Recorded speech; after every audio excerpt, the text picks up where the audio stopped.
If the flood wiped out the Nephilim, why does the Bible describe giants, again, generations later, standing in the land of Canaan and terrifying Israel's spies with their overwhelming size, creating one of the most persistent questions within biblical interpretation?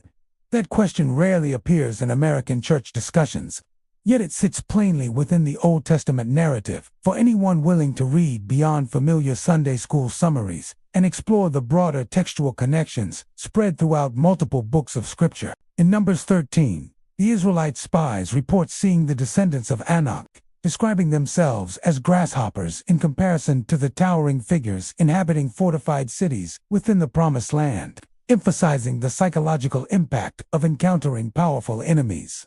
That imagery is dramatic and memorable within the biblical narrative, reinforcing the emotional tension of the moment and illustrating how ancient writers used vivid language to communicate fear, intimidation, and the perceived impossibility of victory against overwhelming opposition. But it is not isolated within the broader biblical record, because later passages continue referencing powerful warrior clans whose descriptions echo the same themes of unusual stature, intimidating presence, and territorial dominance within specific geographic regions. Deuteronomy later references the Rephaim, a group associated with unusual stature, and specifically names King Og of Bashan, whose iron bed is described with measurements that spark immediate curiosity among readers.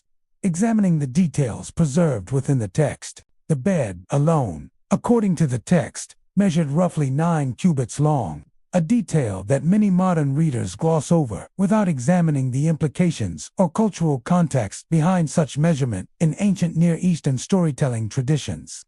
Was the language literal, representing an accurate physical description preserved by ancient writers who documented encounters with unusually tall warriors within the region during periods of territorial conflict between tribal populations competing for land and resources?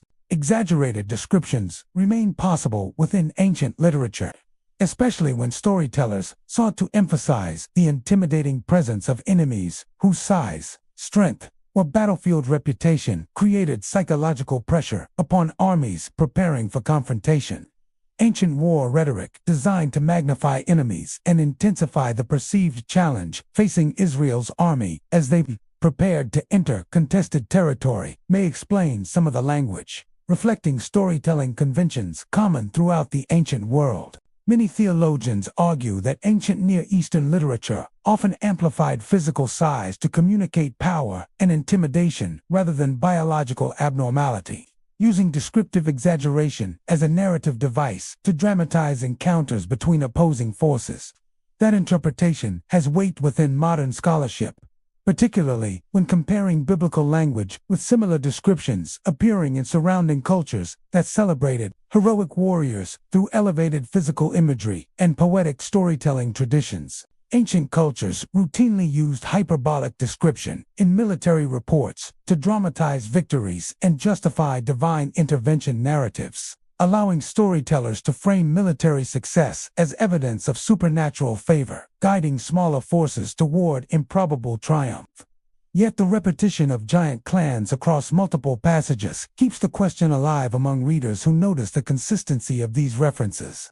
Scattered throughout historical narratives and genealogical records preserved within the biblical tradition, the Anakim appear repeatedly in conquest narratives describing Israel's movement through Canaan, establishing them as recognizable inhabitants within the land rather than purely mythical figures detached from geographic and historical context. The Rephaim also appear across several passages, sometimes associated with specific regions east of the Jordan River and sometimes remembered through later traditions connecting them to formidable warriors defeated during Israel's expansion. The Zamzummim receive similar treatment within Deuteronomy's recounting of ancient inhabitants of the land, presenting another group remembered for unusual stature and formidable reputation among surrounding tribes and nations. Different names appear throughout these passages, reflecting the diversity of tribal identities present in ancient Near Eastern societies where distinct groups occupied neighboring territories and maintained separate cultural traditions and genealogies. Similar descriptions accompany those names across the biblical narrative, reinforcing the impression that multiple clans shared reputations for physical strength, height, and intimidating battlefield presence that shaped how neighboring populations perceived them.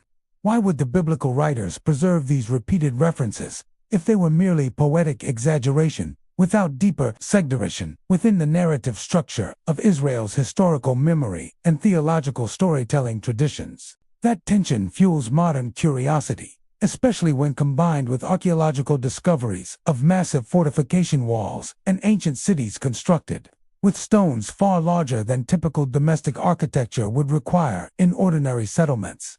In Canaanite regions, some city gates and defensive systems display impressive scale, though most archaeologists attribute their construction to skilled labor organization rather than superhuman builders possessing unusual physical proportions. Still, the psychological impact of encountering such structures in ancient times must have been enormous for travelers and soldiers approaching cities whose defensive walls towered above surrounding terrain and projected overwhelming strength. Imagine walking into a fortified city whose walls dwarf your entire community's architecture, whose gates rise high above eye level, whose defensive towers dominate the skyline and symbolize power beyond anything your village has constructed. Size communicates dominance in nearly every human culture, because large structures and towering figures signal control, resources, and authority within societies where physical strength and construction ability directly influenced survival and security. Dominance inspires fear among observers who must confront that visible power, particularly when approaching unfamiliar territories defended by populations whose military capability remains uncertain and whose physical presence appears intimidating. Fear magnifies perception during moments of uncertainty, transforming ordinary details into overwhelming impressions that linger within memory and later become amplified through storytelling and oral tradition. When the Israelite spies describe themselves as grasshoppers, that metaphor reveals emotional intimidation as much as physical measurement, illustrating how perception and fear shaped their report upon returning from reconnaissance. But here is the detail often overlooked in American teaching traditions that focus primarily on moral lessons rather than exploring the broader historical continuity preserved within the biblical narrative. Joshua later defeats several of these giant clans during Israel's conquest campaigns, and the text specifically states that only a remnant remained in certain Philistine cities after the initial conflicts subsided. That continuity suggests the narrative treats these groups as historical enemies rather than mythological relics, reinforcing the idea that the biblical authors preserved memory of identifiable populations inhabiting specific territories. Even the story of David and Goliath connects to this thread, describing Goliath as a descendant of the Rephaim, tying the familiar Sunday school story to a broader giant tradition extending across generations.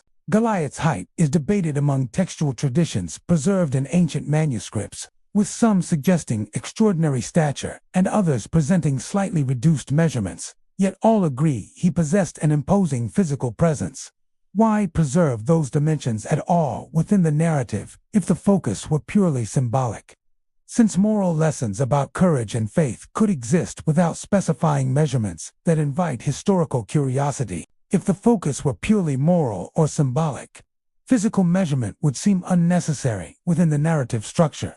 Yet the biblical text repeatedly includes concrete details that ground these descriptions within tangible reality.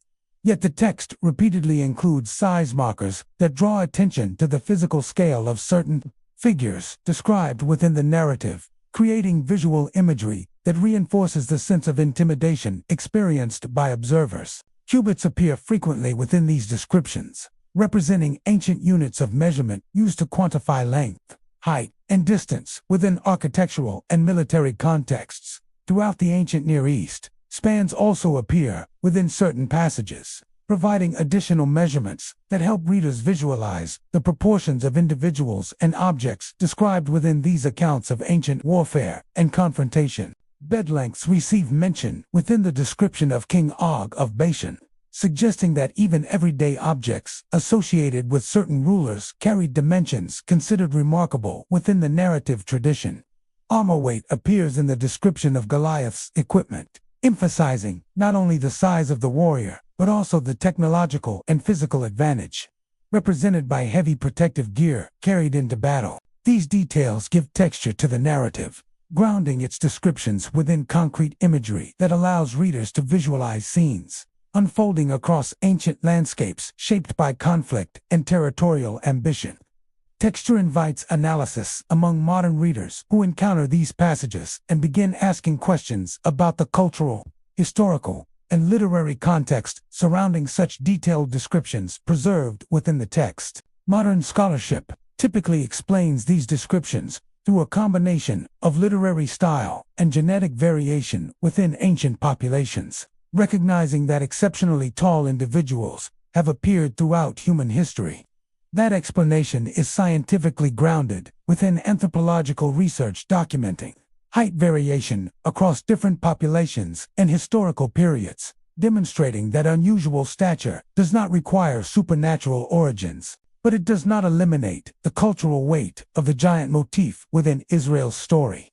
Because repeated references within sacred literature carry narrative significance beyond purely biological explanation, the presence of unusually tall warrior clans, whether exaggerated or literal, served as a narrative backdrop that highlighted Israel's dependence on divine assistance rather than military superiority. In that sense, giants function theologically within the biblical narrative, representing overwhelming obstacles that emphasize the contrast between human weakness and divine intervention guiding the outcome of battles.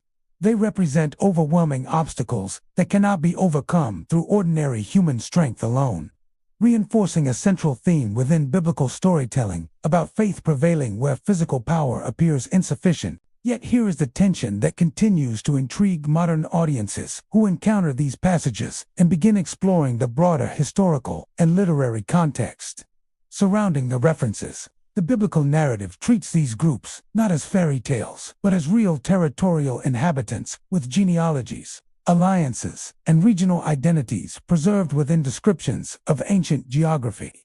Maps can be drawn based on the locations mentioned within these passages, allowing scholars to identify regions associated with various clans remembered for unusual stature and military presence. Regions can be identified across the landscape of ancient Canaan and Transjordan, where archaeological research continues, uncovering remnants of fortified settlements and complex societies that once occupied the territory. Battles can be traced through the historical narratives preserved within the biblical record, connecting specific conflicts to identifiable locations and populations remembered within Israel's collective memory. This grounding in geography separates the giant references from purely mythic cosmology found in other ancient traditions, where supernatural beings often exist outside recognizable historical settings. American Christians often grow up hearing the story of David and Goliath as a moral lesson about courage without exploring the broader historical thread connecting Goliath to earlier giant clans mentioned in the Pentateuch. That missing thread creates a gap within popular understanding of the biblical narrative, leaving many readers unaware of the continuity linking different passages scattered across multiple books. A gap that many only discover later in life when reading the Old Testament more carefully or encountering academic commentary exploring ancient Near Eastern cultural and historical context. The flood narrative raises another question frequently discussed among scholars studying the relationship between Genesis and later references to giant clans appearing within Israel's historical accounts. If the Nephilim were described before the flood, and giants appear again afterward, what does that imply about the interpretation of Genesis 6 within the broader biblical narrative? Some traditions propose symbolic continuity between these references, interpreting later mentions of giants as literary echoes rather than direct biological descendants surviving the flood. Others suggest intermarriage narratives re-emerging within cultural memory, where familiar terminology continued describing powerful warrior groups encountered by Israel in later historical periods. Most mainstream scholars caution against literal, hybrid theories, emphasizing literary genre and theological messaging rather than biological speculation when analyzing these passages. Still, the textual continuity cannot be ignored by readers examining the repeated appearance of similar descriptions across narratives separated by centuries within the biblical timeline. It demands interpretation from scholars theologians, and readers seeking to understand how ancient authors intended these passages to function within the broader story of Israel. An interpretation varies across traditions, reflecting the diversity of perspectives applied to ancient texts, preserved within religious communities and academic institutions. What most Americans were never taught is not that giants definitively walked the earth after the flood, but that the biblical text itself contains repeated, layered references. Those references extend far beyond a single Sunday school story and invite deeper exploration of how ancient Israel remembered encounters with powerful enemies throughout its history. Those references invite careful study rather than immediate dismissal, encouraging readers to examine the cultural, historical, and literary frameworks shaping the preservation of these narratives. And that study opens a window into how ancient Israel understood strength, fear, territorial conflict, and divine intervention within a world where physical dominance shaped survival.